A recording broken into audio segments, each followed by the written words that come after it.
الحمد لله وكفى والصلاة والسلام على نبيه المصطفى وعلى آله وصحبه أجمعين ومن تبعهم بإحسان إلى يوم الدين. أما بعد، قال الله عز وجل: أعوذ بالله السميع العليم من الشيطان الرجيم. بسم الله الرحمن الرحيم. وَلَنَبْلُوَنَّكُمْ بِشَيْءٍ مِّنَ الْخَوْفِ وَالْجُوعِ وَنَقْصٍ مِّنَ الْأَمْوَالِ وَالْأَنفُسِ وَالثَّمَرَاتِ وَبَشِّرِ الصَّابِرِينَ الَّذِينَ إِذَا أَصَابَتْهُم مُّصِيبَةٌ قَالُوا إِنَّا لِلَّهِ وَإِنَّا إِلَيْهِ رَاجِعُونَ أُولَٰئِكَ عَلَيْهِمْ صَلَوَاتٌ مِّن رَّبِّهِمْ وَرَحْمَةٌ وَأُولَٰئِكَ هُمُ الْمُهْتَدُونَ. صدق اللہ العظیم.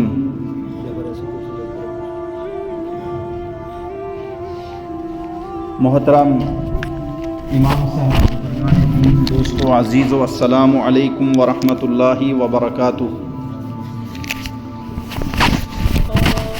قرآن مقدس کے سورہ بقرہ کی آیت آپ حضرات کے سامنے تلاوت کی گئی،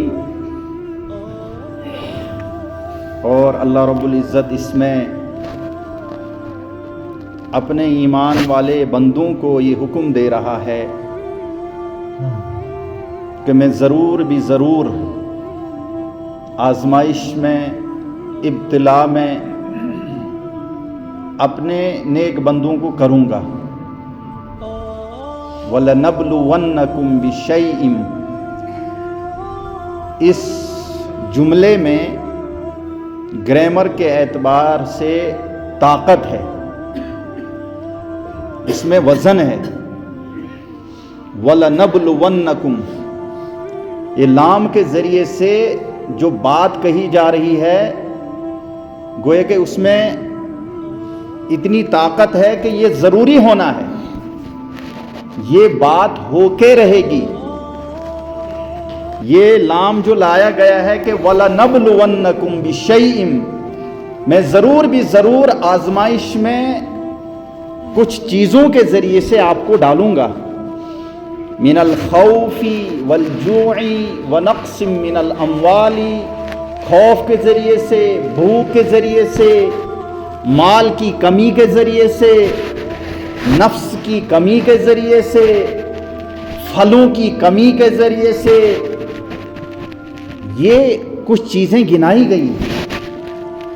وَنَقْصٍ مِّنَ الْأَمْوَالِ وَالْأَنفُسِ وَالثَّمَرَاتِ وَبَشِّرِ الصَّابِرِينَ، ان چیزوں کے ذریعے سے جن کی ابتلا ہوئی، آزمائش ہوئی، جن لوگوں نے ان چیزوں کے پائے جانے کے بعد صبر کیا، وَبَشِّرِ الصَّابِرِينَ، خوشخبری سنا دیجئے ان لوگوں کو، اللہ کہہ رہا ہے.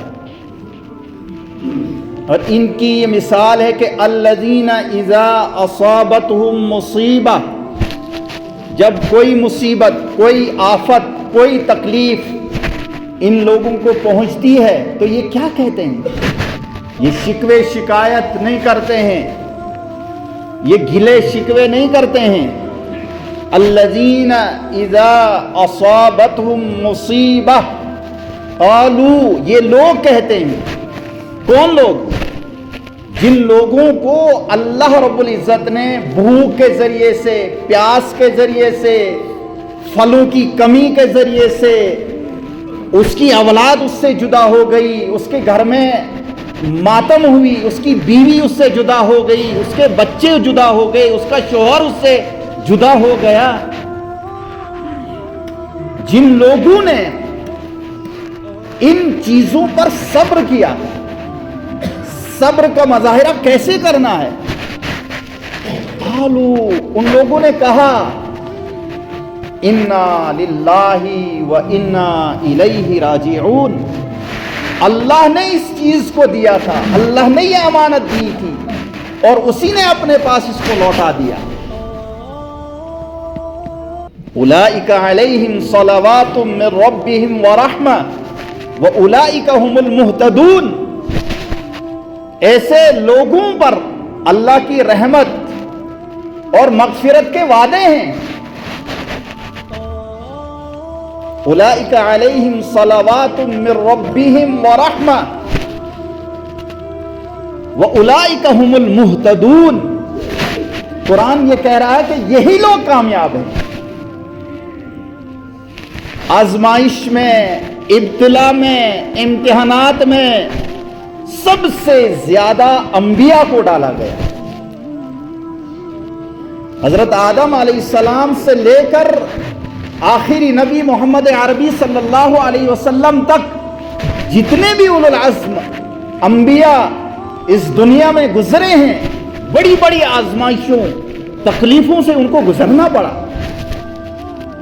حضرت آدم علیہ السلام کو جنت میں اتارا گیا اور یہ حکم دیا گیا کہ اس درخت کے قریب نہیں جانا. اور ابلیس جو جنات میں ایک فرد تھا، اس نے حضرت آدم علیہ السلام کو بہکایا، پھسلایا، وہاں تک پہنچایا. اور یہ آپ سورہ اعراف میں اس کا ذکر ہے. اور اس کے بعد پھر وہ عزازیل ذلیل ہو گیا، ابلیس ذلیل ہو گیا، اللہ نے اس کو ذلیل کر دیا. اور اس کا ذکر قرآن میں ہے. حضرت آدم علیہ السلام نے 40 سال تک توبہ کی، اور سورہ اعراف میں وہ ان کی توبہ کا ذکر بیان کیا گیا ہے. قال ربنا ظلمنا انفسنا وَإِن لَّمْ تَغْفِرْ لَنَا وَتَرْحَمْنَا لَنَكُونَنَّ مِنَ الْخَاسِرِينَ. یہ دعا حضرت آدم علیہ السلام نے 40 سال تک مانگی، اور اتنے روئے کہ اگر پوری دنیا کے آنسو ایک پلڑے میں ڈال دیے جائیں گے اور حضرت آدم علیہ السلام کے آنسو کو دوسرے پلڑے میں ڈال دیا جائے گا تو حضرت آدم علیہ السلام کے آنسو باہر نکلیں گے. روئے، اللہ تعالیٰ سے معافی مانگی، گڑ گڑائے، روئے، اے اللہ میں نے زیادتی کی ہے، اے اللہ اگر تو معاف نہیں کرے گا تو میں کہاں جاؤں؟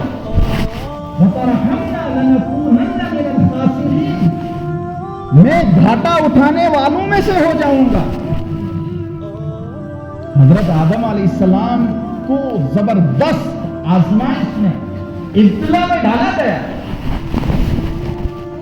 پھر کتنے انبیاء آئے. حضرت نوح علیہ السلام 950 سال اپنی امت کو دعوت دیتے رہے. 9 دن 9 گھنٹے مشکل ہو جاتا ہے، کلیجہ منہ کو آ جائے، برداشت کا مادہ ختم ہو جائے. مگر حضرت نوح علیہ السلام کے اپنے فیملی ممبر بھی ایمان نہیں لائے، ان کے گھر کا بیٹا بھی غیر ایمان والوں میں سے ہوا. اور یہاں تک کہ حضرت ابراہیم علیہ نبینا علیہ السلام جس گھر میں پیدا ہوئے ان کے والد صاحب خدا بناتے تھے، اور اپنے ہاتھ سے تراشتے ہوئے آنکھ کان ناک بنا کر ان کو کہتے تھے کہ یہ ہے خدا.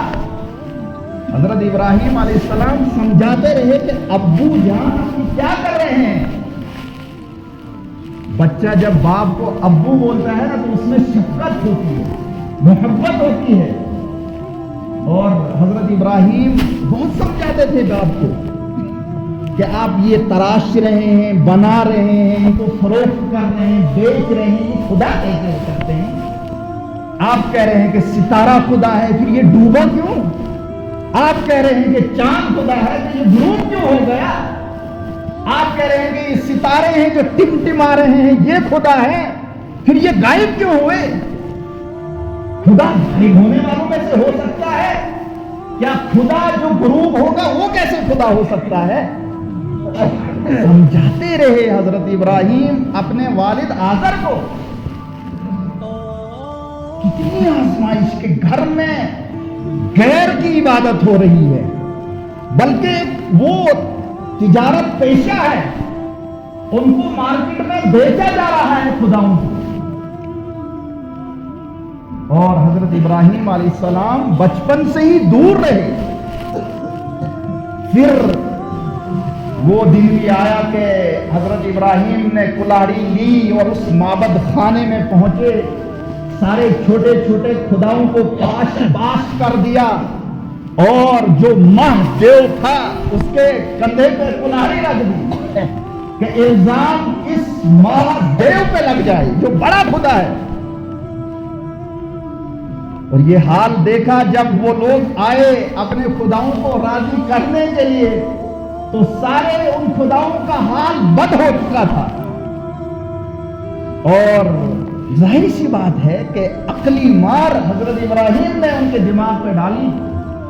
وہ کیسے دے سکتے تھے کہ یہ اس خدا نے کر دیا ہے, بلکہ وہ لڑکا, وہ نوجوان جو ہمیشہ برا بھلا کہتا ہے, یہ ان کا کام ہے, بلائیے اس کو. بلایا حضرت ابراہیم کو, سزا عدالت میں طے ہوئی, آگ جلائی گئی. حضرت ابراہیم کوئی مایوس نہیں, پریشان نہیں حالات سے کہ کیا ہوگا.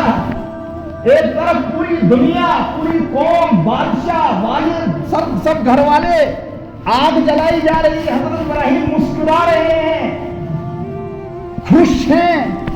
لوگ ان کے چہرے کی طرف دیکھ رہے ہیں کہ یہ ہے کیا شخص, اس آگ کو جو جس کے لیے جلایا جا رہا ہے وہ مسکرا رہا ہے. حضرت ابراہیم علیہ السلام کو کچھ اور نظر آ رہا ہے کہ آگ کا بنانے والا اگر مجھے جلائے گا تو میں راضی پر آزاد ہوں.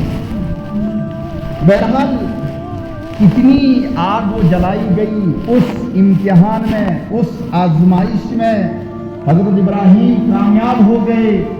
ملک چھوڑنا پڑا, اپنے اکلوتے بیٹے اور بیوی کو ایسی وادی میں چھوڑ کر آئے جس کو غیر ذی زر سے تعبیر کیا گیا ہے. نہ کوئی بستی تھی, نہ کوئی آبادی تھی, نہ کوئی چرند پرند جانور تھے, انسان تو کجا, کچھ چیز نہیں تھا.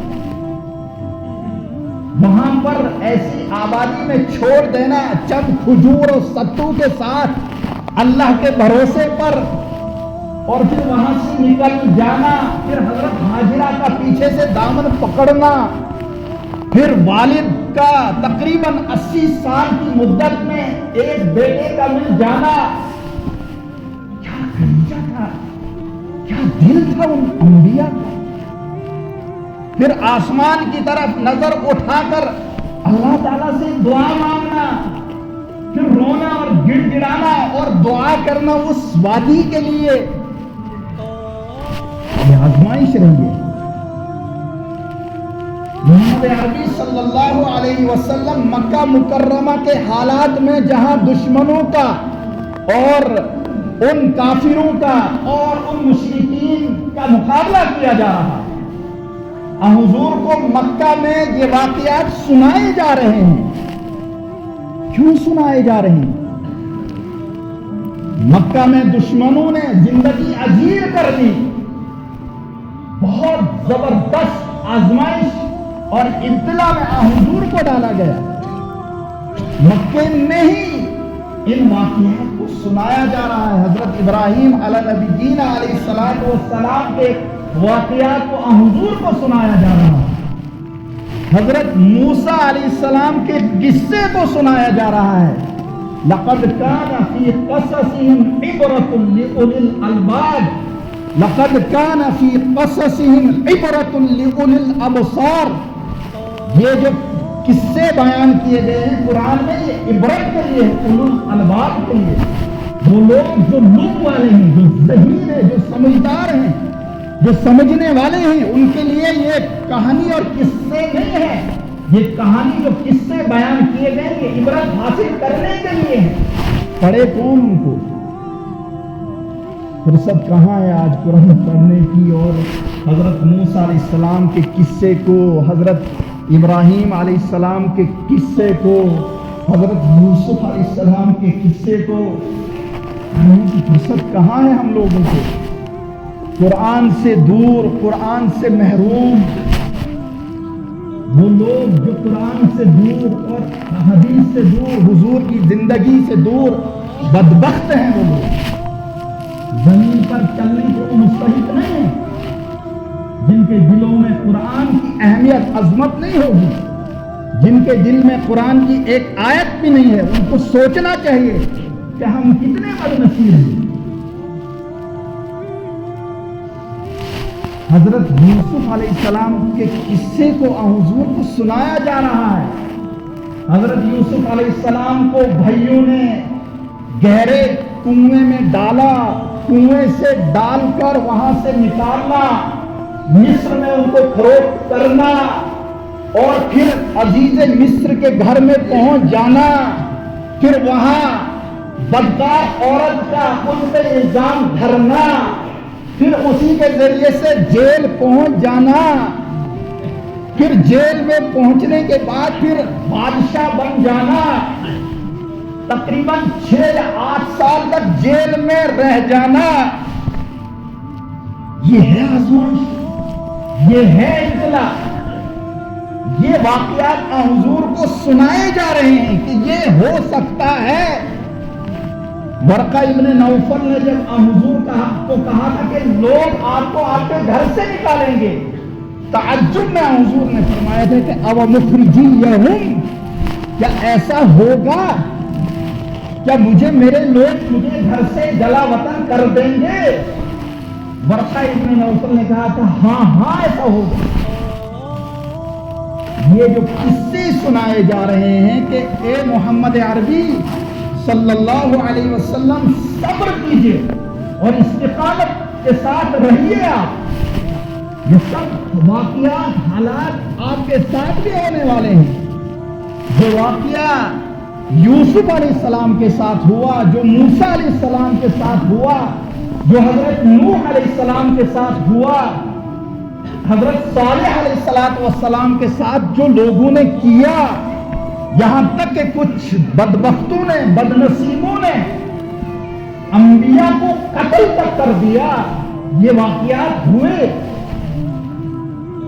یہی نہیں، وہ دور سے لے کر آج کے دور تک بھی ایمان والوں کا امتحان اور آزمائش ہو کے رہے گا۔ اور اللہ کہہ رہا ہے الف لام میم احسب الناس ان یترکوا ان یقولوا آمنا وهم لا یفتنون۔ کیا تم یہ گمان کرتے ہو کہ تمہیں آزاد چھوڑ دیا جائے گا؟ کیا تمہیں یوں ہی چھوڑ دیا جائے گا؟ آزمائش نہیں ہوگی۔ الف لام میم احسب الناس، کیا لوگ یہ گمان کر رہے ہیں ان یترکوا ان یقولوا آمنا کہ انہیں یوں ہی چھوڑ دیا جائے گا؟ جن لوگوں نے ایمان لایا ان کی آزمائش اور امتحان نہیں ہوگا۔ ان الناس قد جمعوا لكم فاخشوهم فزادهم ایمانا وقالوا حسبنا اللہ ونعم الوکیل۔ یہ جملہ کس کا ہے؟ پڑھیے ذرا، قرآن کھولیے۔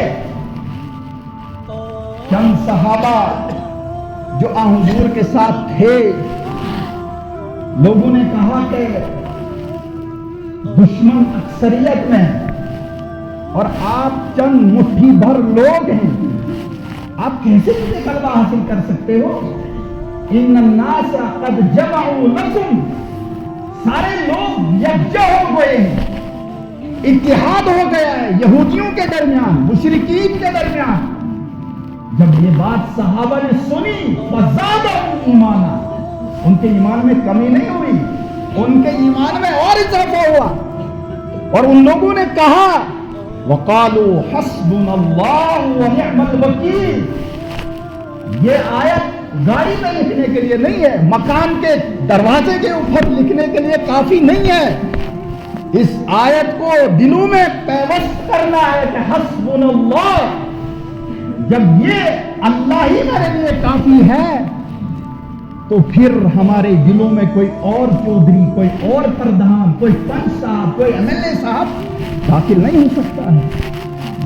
کہ وقت کی طاقتوں کے ساتھ ہم ہوا کے شکار نہیں ہو سکتے ہیں، پھر مقابلے کے لیے کھڑے ہو جائیں گے اور وقت کے دشمنوں کے ساتھ مقابلہ کرنا پڑے گا. طاقت کے ذریعے سے، حکمت کے ذریعے سے، قلم کے ذریعے سے، زبان کے ذریعے سے، جو صلاحیت اللہ تعالیٰ نے دی ہے اس کے ذریعے سے آپ کو مقابلہ کرنا ہوگا. لیکن اپنے ایمان کو بیچنا نہیں ہے. اس وقت یہ لہر چل رہی ہے جناب والا، اسی دسترخوان پہ ہم وہ نوالا کھائیں گے، چاہے وہ حلال ہو حرام ہو، چاہے وہ کس کا ہو، اسی دسترخوان پہ آپ بیٹھیں. جناب اس کی لہر چل رہی ہے، اس کی ہوا چل رہی ہے، یہ ایمان والا بیچ دے گا. دجال جب آخری وقت میں آئے گا پوری دنیا میں اس کا فتنہ برپا ہوگا. صرف حدود حرم میں اس کا داخلہ نہیں ہوگا. بہت سارے کمزور ایمان والے اس کے اس فتنے میں مبتلا ہو جائیں گے، اور یہاں تک کہ وہ انسان کو تلوار کے ذریعے سے 2 ٹکڑے کر دے گا اور لوگوں سے کہے گا کہ بتاؤ میں رب ہوں کہ نہیں ہوں. یہاں تک کہ وہ مردوں کو چند منٹوں کے لیے زندہ بھی کر دے گا. کمزور ایمان والے ہمارے جیسے اس کو کہیں گے کہ یہ خدا ہے. صرف حدود حرم میں اس کے داخلے کی اجازت نہیں ہوگی، پوری دنیا میں اس کا فتنہ برپا ہوگا. معمولی لہر کے ذریعے سے لوگ صبح کچھ اور شام کو کچھ، جو حدیث ترمذی شریف کی کہ یصبح مؤمنا ویمسی کافرا. ایک زمانہ ایسا آئے گا کہ صبح ایک شخص کافر ہوگا، شام کو ایمان والا، شام کو کافر اور صبح ایمان والا. یہ حالت ایمان کی ہوگی. مذبذبین بین ذلک لا الہ الا. تذبذب کا شکار تب ہوگا جب یہ قرآن سے دور ہوگا، جب قرآن کی تعلیم نہیں ہوگی، حضور کی سیرت نہیں ہوگی. نیم حکیم خطرہ جان اور نیم ملا خطرہ ایمان. آج تو بہت سارے علماء فیس بک والے، واٹس ایپ والے سوشل میڈیا پر بھی فتویٰ دے رہے ہیں اور دین کو چلا رہے ہیں. کوئی سند نہیں ہے، کچھ پتہ ہی نہیں ہے کہ ہے یہ کیا. یہ سند یافتہ حدیث بھی ہے، سنی سنائی بات. میں یہ کہہ رہا ہوں کہ سنی سنائی بات حدیث میں ہے. کفا بالمرء کذبا ان یحدث بکل ما سمع. آدمی کا جھوٹا ہونے کے لیے اتنا کافی ہے کہ وہ سنی سنائی بات کو پھیلا رہا ہے. ہمارے معاشرے میں بھی یہ سنی سنائی زیادہ چلتی ہے. تحقیق نہیں کرتے ہیں. سورہ حجرات کیوں نازل ہوئی؟ سورہ حجرات کیوں نازل ہوئی؟ حضور نے غلط میسج جب ان تک پہنچا تو ایک پورے قبیلے کو چڑھائی کروا دی کہ اگر یہ زکات نہیں دے رہے تو ان سے جنگ کرنی ہے، لڑائی کرنی ہے. یا ایھا الذین آمنوا ان جاءکم فاسق بنبأ فتبینوا. اے ایمان والو، جب تمہارے پاس کوئی ایسے خبر لے کر آئے تو تحقیق کرو، چھان بین کرو اس کی. بہرحال مکہ مکرمہ میں حضور کو حضرت موسیٰ علیہ السلام کے قصے کو سنایا جا رہا ہے، حضرت ابراہیم کے قصے کو سنایا جا رہا ہے، حضرت یوسف علیہ السلام کے قصے کو سنایا جا رہا ہے کہ امتحان ہوگا، آزمائش ہوگی. اس وقت ہمارے ملک ہندوستان میں جو آئے دن نئے نئے مسائل اٹھائے جا رہے ہیں، کبھی وقف بورڈ کا مسئلہ، کبھی مساجد کا مسئلہ، کبھی درگاہوں کا مسئلہ، یہ اس وقت ہمارے لیے آزمائش اور امتحان. یہاں سے پہلے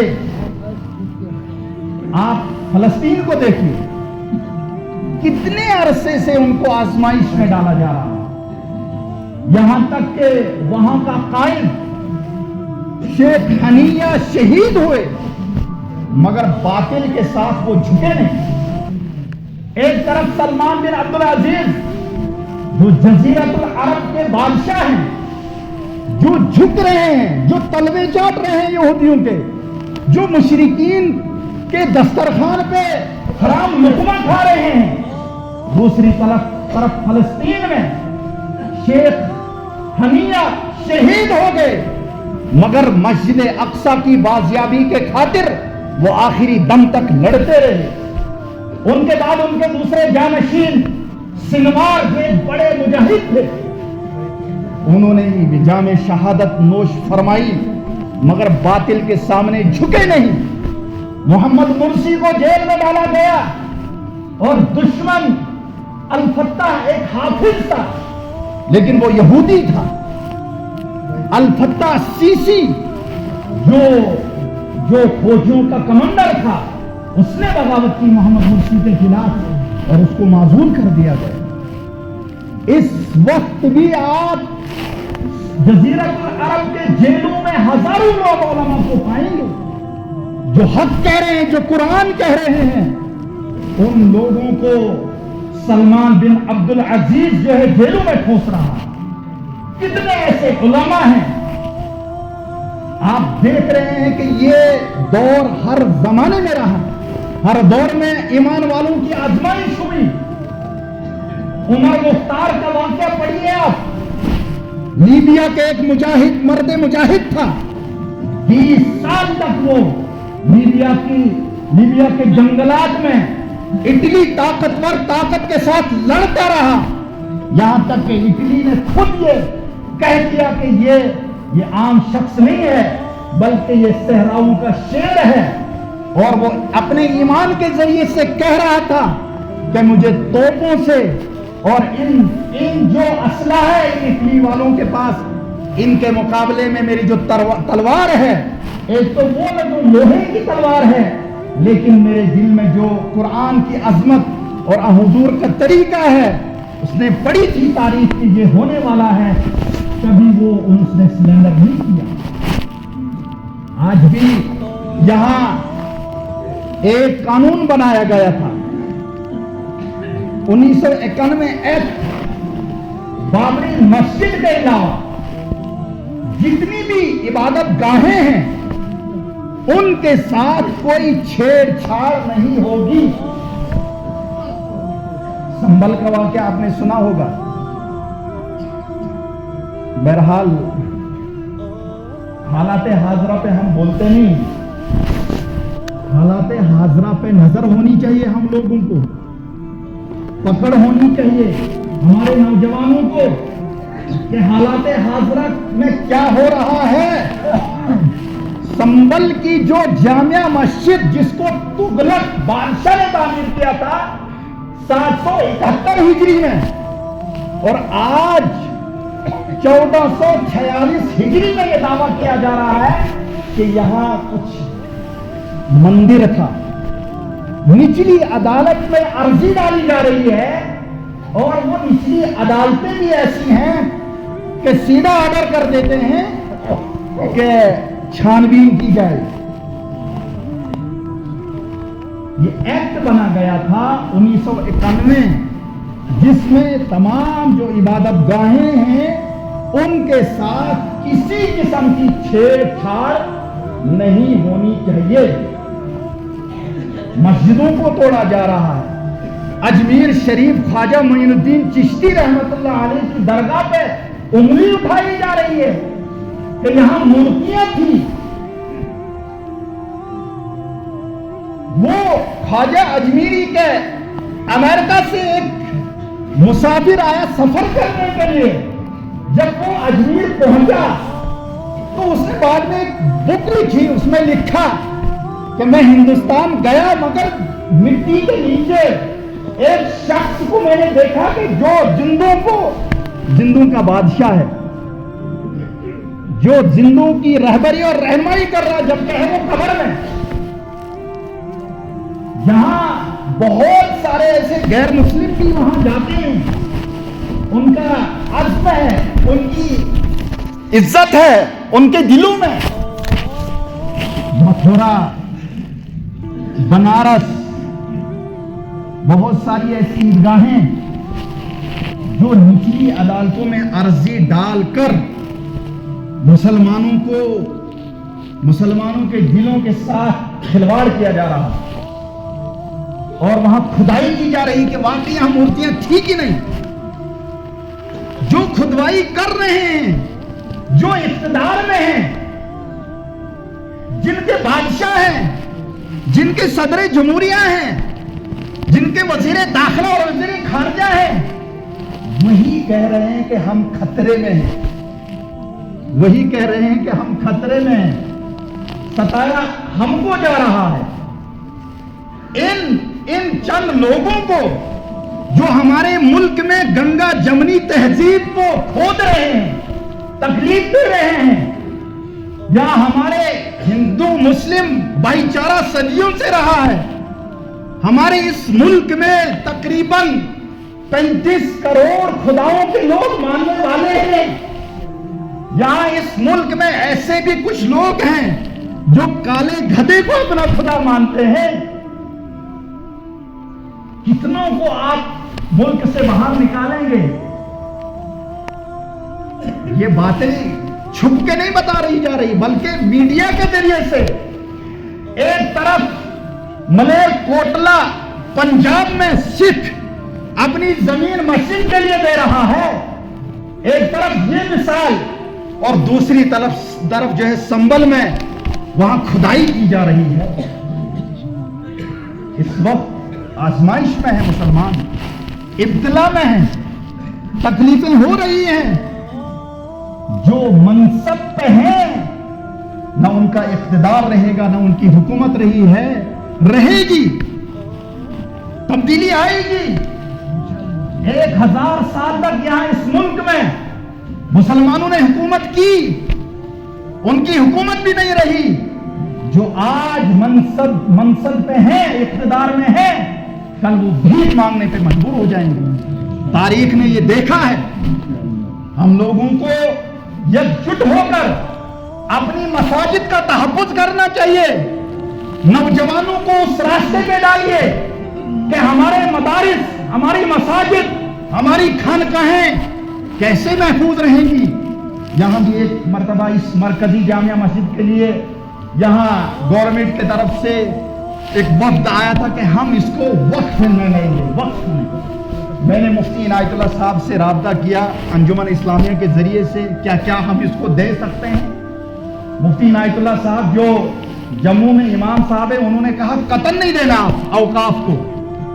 ہمیں تو دکھ اس بات پر بھی ہے، ہماری جو زیارت اوقاف میں لی ہے انشاءاللہ اس کو واپس لائیں گے آپ لوگ، ہم سب مل کر لائیں گے.